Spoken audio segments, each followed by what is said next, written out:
see this like image of, imagine like smoke swirling round and round. If you stand in that smoke, it makes you feel fear.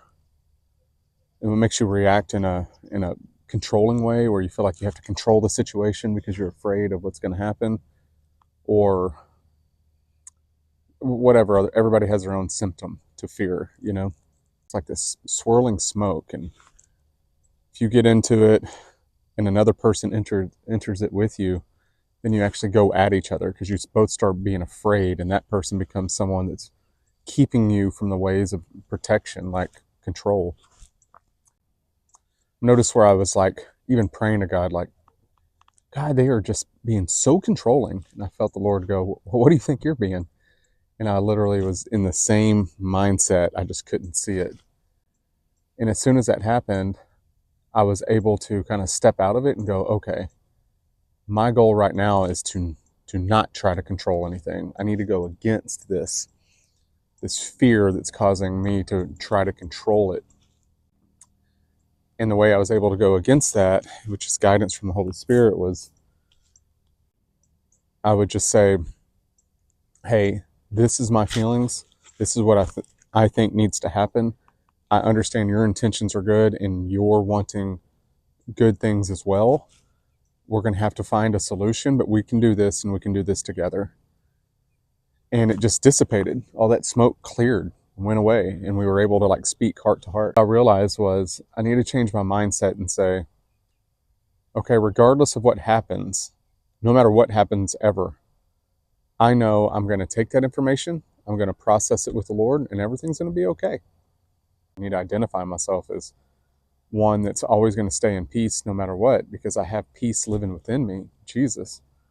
And regardless of what's being told or what happens, I'm going to stay steady because I'm going to process it with the Lord. I'm going to process it with Jesus. I'm going to process it with peace, with joy, the truth. And everything's going to be fine. We're all going to die one day, and it's all going to be okay. Let's go, Bernie. I heard Dr. Phil say, I don't watch Dr. Phil. I don't know where I saw this.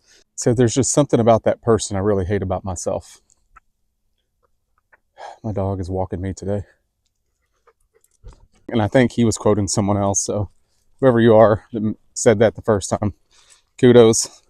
Sorry I can't cite you. That phrase in itself has helped me identify the times I'm in that swirling smoke with someone else, when it's hard to see and it's hard to tell, and all you can do is pick up on what they are doing wrong. All you can see is their bad behavior, or all you can see is their manipulation or their control or their fear. Really, perfect love casts out all fear. And when you're judging someone, you can't love them. Grace is different. Grace is powerful. I take the judgment that I put on that person and I look at myself and I go, okay, judge myself with the same thing, and where is that in me? And usually what will happen is I'll see it in me, and then I can deal with that. Now I'm free to love that person. Judge not lest you be judged.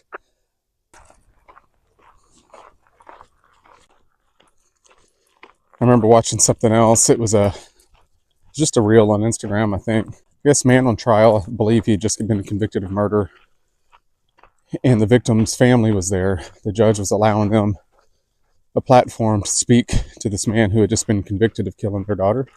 And the first woman got up. Her pain spoke for her. She laid into him and started to ask, how dare you take my daughter from me? You deserve to burn in hell. Just curse, curse, curse, curse. The next woman came up. I'm assuming she was a grandmother, and she just picked up where the other woman left off, and they're in so much pain.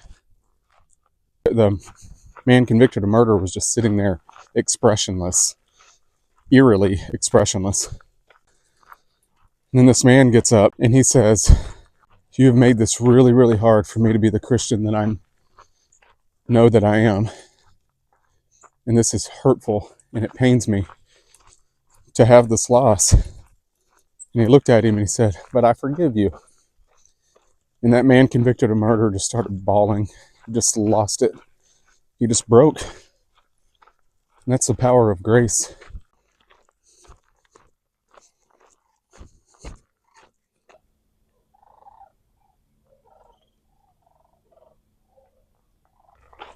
We're going to finish up our Saturday morning walk, head home, have some more coffee, work on a crossword. After that, we're going to do a little shoulder workout, and then we're going to do some more clean and jerk intervals. We're going to go 30 for 30 for 30. 30 seconds on, 30 seconds rest for 30 reps. Dang, that just sounds good. Now it's time to do the dishes, dog. We're going to try to do 5 reps every 30 seconds, rest for 30 seconds for 30 reps. See how many it takes. I would like to get it in under 6, but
the dishes are done, man.